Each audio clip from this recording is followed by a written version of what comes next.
Good morning students, मैं हूं सुनील यादव और आज आप लोगों को class 10th poetry number first dust of snow पढ़ाने जा रहा हूं।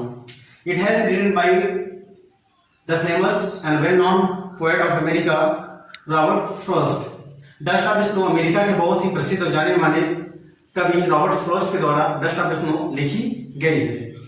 देखिए, डस्ट ऑफ स्नो आप तो जानते ही, डस्ट मतलब होता है मिट्टी, ऑफ द स्नो मतलब बर्फ की धूल या मिट्टी या कण, पार्टिकल्स ऑफ स्नो। स्नो और आइस में क्या फर्क है मैं आपको क्लियर कर देना चाहूंगा। स्नो जो होता है वो प्राकृतिक जो बर्फें होती हैं उसको हम स्नो बोलते हैं, जो अपने घरों के फ्रीजों में हम जमा करते हैं उसे हम आइस बोलते हैं।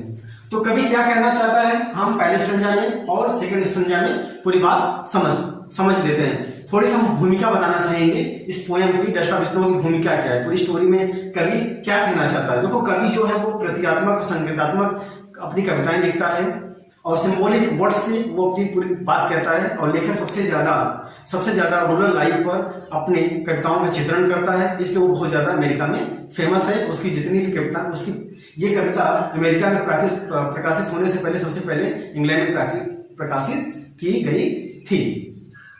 कभी कहता है कि जाड़े का मौसम है और पूरा वातावरण जो है वो बर्फ से घिरा हुआ है और एक दिन लेखक के जीवन में एक ऐसा दुख आता है, एक ऐसा समय आता है, ऐसी घटना घट जाए उसके जीवन में निराश हो जाता है और अपने उस पूरे निराश के दिन में, दुख के दिन में वो जब दुखी रहता है, वो एक रास्ते से जाता रहता है और अचानक वो एक ब्रिज के पास रुक जाता है, जिस ब्रिज का नेम हेमलॉक ट्री है।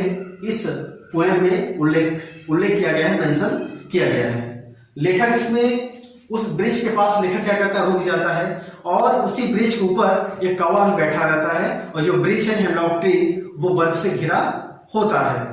तो देखिए क्या घटना घटती है और क्या बदलाव होता है। कवि इसमें सारी बातें कहता है कि the way of a crow shook down on me the dust of snow from a hemlock tree.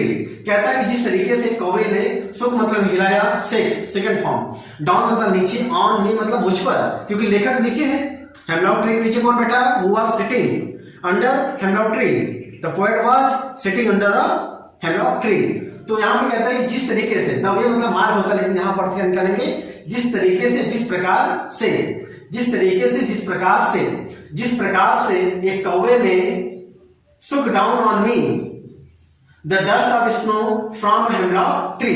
कभी कहता है कि जिस तरीके से कौवे ने बर्फ के टुकड़े को हिलाकर मेरे ऊपर हेमलॉक ट्री से गिरा दिया। जिस तरीके से कौवे ने हेमलॉक ट्री से बर्फ का टुकड़ा, एक कण मेरे ऊपर हिलाकर गिरा दिया।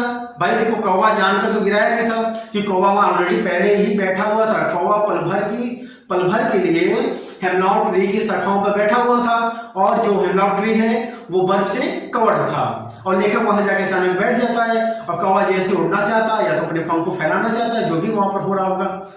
तो क्योंकि इसमें मेंशन किया नहीं गया है तो कौवा जाहिर सी बात है या तो उड़ने की कोशिश किया और बर्फ का जो टुकड़ा जो बर्फ से ढका हुआ था, वृक्ष, पत्तियां, डालियां थी, वो अचानक उसके पंख से हिलकर लेखक के ऊपर गिर जाती हैं। जब गिर जाता है बर्फ का टुकड़ा तो क्या बदलाव होता है, नीचे हम देखते हैं। यहाँ कभी जिस तरीके से कौवे ने हेमलॉक ट्री से बर्फ का टुकड़ा मेरे ऊपर गिराया, जैसे ही बर्फ का टुकड़ा गिरता है तो क्या घटना घटती है, लेखक के अंदर क्या बदलाव होता है। क्योंकि हेमलॉक ट्री के नीचे लेखक बहुत ही निराश होकर बैठा हुआ, बहुत दुखी में बैठा हुआ है। वो अपना सारा दिन दुख में ही खोने वाला था, बर्बाद कर देने वाला था। और जाहिर सी बात है कि कहीं न कहीं हमारे जीवन में कभी न कभी ऐसी घटना घटती है जिससे हम निराश और दुखी हो जाते हैं। कोई आपको डांट देता है, आप दुखी हो जाते हैं। मम्मी आपकी डांट के दुखी हो गए, आपके पापा ने डांट दिया, आपने कोई काम नहीं किया, पापा ने डांटा, आप सारा दिन टेंशन में हो गए। पापा ने मुझे डांट दिया, पापा ने मुझे डांट दिया, मम्मी डांट दी, आपने कोई काम नहीं किया, मम्मी ने डांटा, मम्मी ने मुझे डांट दिया, आप सारा दिन उसमें डिप्रेशन पड़े रहे, दुख में रहे। इसी तरह से लेखक के जीवन भी कहीं न कहीं कोई बात था जिससे पोएट हमारा रॉबर्ट फ्रॉस्ट दुखी था और हेमलॉक ट्री के नीचे बैठा था जिसके ऊपर एक कौवा था। कौवे ने अपने पंख से किसी भी तरीके से बर्फ के टुकड़े को गिराया, क्योंकि बर्फ कहां से जमा था, सर्दी का मौसम था, बर्फ हेमलॉक ट्री पे जमा हुआ था। तो जब बर्फ का टुकड़ा गिरता तो क्या होता है, आप देखते हैं सेकंड स्टैंजा में। वो कहता है has given my heart change of mood, लेखक कहता है कि जैसे ही बर्फ का टुकड़ा मेरे ऊपर गिरता है तो has given my heart change of mood, वो मेरे हृदय को और मेरे मनोदशा को, जो जिस मनोदशा में मैं था, मैं दुख की मनोदशा में था, जैसे बर्फ का टुकड़ा मेरे ऊपर गिरता है वह मेरे मनोदशा और मेरे हृदय को परिवर्तित कर देता है, अर्थात दुख से खुश कर देता है। यानी मैं दुख में था, वो मुझे खुश कर देता है। उस बर्फ के टुकड़े ने मेरे नेगेटिव थिंकिंग को पॉजिटिव में बदल देता है। अर्थात बर्फ के टुकड़े में जैसे ही बर्फ का टुकड़ा जैसे ही लेखक ऊपर गिरता है, कौवे के माध्यम से जैसे ही बर्फ का टुकड़ा गिरता है, लेखक कहता है कि has given my heart change of mood, वह मेरे हृदय और मेरे मनोदशा को बदल देता है। जब बदल देता है तो लेखक फिर क्या कहता है and said some part of a day, उस दिन जिस दिन लेखक निराश था, दुखी था, अप्रसन्न था, जीवन से अपने हार चुका था, उस दिन के दिन को उस बर्फ के टुकड़े ने उसके उस शेष बचे हुए दिन को बचा लिया, जिसे कवि कहता है आई हैड रुइन्ड, जिसमें बर्बाद करने जा रहा था। आई होप आपको ये पोएम बहुत ही अच्छी तरीके से समझ आ गई होगी। एक बार मैं 1 मिनट में पूरी हिंदी बता देता हूँ कि जिस तरीके से कौवे ने हेमलॉक ट्री से बर्फ का टुकड़ा मेरे ऊपर गिराया, जैसे ही बर्फ का टुकड़ा गिरा, मेरा जो हृदय था वो चेंज हो गया, परिवर्तित हो गया।